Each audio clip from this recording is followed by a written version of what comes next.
IRS and its top officials coming under fire for targeting and even harassing Tea Party groups and conservative Americans who dare to criticize government spending and waste. How can they get away with that, you ask? And is it safe to say we can still trust our government? Joining us right now is a member of the Senate Foreign Relations Committee and Homeland Security Committees. We're talking about Kentucky Senator Rand Paul.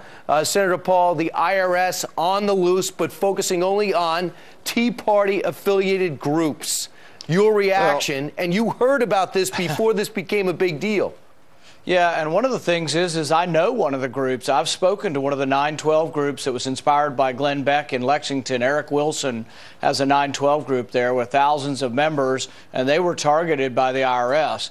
But no, what I find inexcusable is if the president really is outraged by this, someone should lose their job. But one of my biggest complaints after 9/11 was with all the intelligence failures and all the failures to look at Moussaouy's computer, nobody was fired. Same thing here. They're now saying, well, maybe they're not allowed to fire people. What kind of government allows you to abuse people for their political speech and beliefs and then not be fired? Same with Benghazi. No one was ever fired. They were transferred and moved around. Government doesn't get any better because we never let anybody go. Well, Senator, this is getting bigger because it started this small Cincinnati rogue operation. Now it's already in California and now in Washington. The tentacles are growing. Let's take a look at some of the people that are somehow linked to this story and just give me a sense of who you think should go. I mean, Doug Shulman, he was a former IRS commissioner appointed by Bush. 2 months after he said he had no idea about targeting, it turns out he was told in May about targeting. Lois Lerner, a senior IRS official, her link to this goes back to 2011. She's running the the tax-exempt Cincinnati office. Should she go?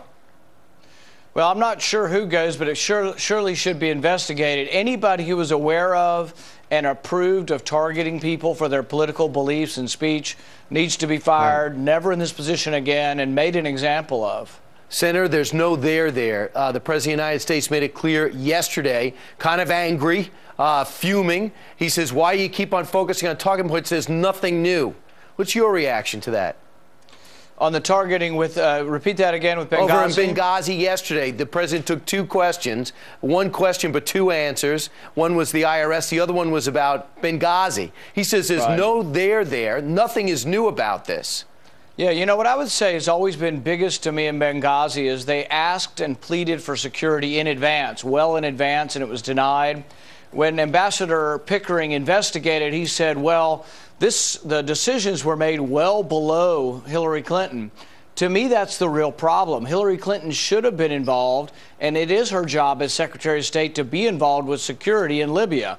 That is not something that she can say, oh, I just never saw the cables. That's exactly why I find her culpable and why I don't think she was doing her job, is that she wasn't reading the pleas for help, and she was letting an underling, if that's true, letting an underling take the fall and make these decisions. But then the underling's not fired either. The underling's moved around. My guess is if the underling were fired, maybe they'd spill the beans on who actually was in charge of Benghazi security. It's just so upsetting because in the private sector, people who are actually the CEO or in charge actually pay the price and take the responsibility, not lip service. The president not involved, the Secretary of State not involved, the Attorney General's not involved when it comes to the AP probing of phone calls, and now the IRS commissioner's not involved. That was just a rogue operation. But your dad disagrees with you when it comes to Benghazi. He says it is a sideshow, and here's the quote. This is Congressman Ron Paul. He says, the real lesson of Benghazi will not be learned because neither Republicans nor Democrats want to hear it, but it's our interventionist foreign policy and its unintended consequences that have created the problems. Your reaction? Well, my guess is if he were here, he would not say all Republicans, because I'm sure he wouldn't be including me in that group. But what I would say is that the point is that with Libya, and I made the same point, many of the people who wanted to be involved in Libya also wanted to support Gaddafi with arms the year before, and then they were for toppling Gaddafi the next year.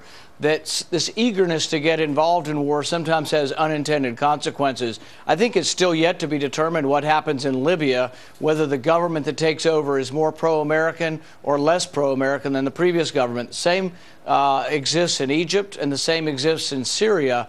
While Assad is a bad guy in Syria, I'm also worried about al-Nusra and al-Qaeda taking over the country and actually being more enemies of Israel than the current regime. Right. And Senator, I love what you're doing trying to get that doctor out that helped us get bin Laden. Hopefully you won't give up that fight. We're working on it, and everything we can do to get him free, we will do. Great. Senator Rand Paul, thanks so much.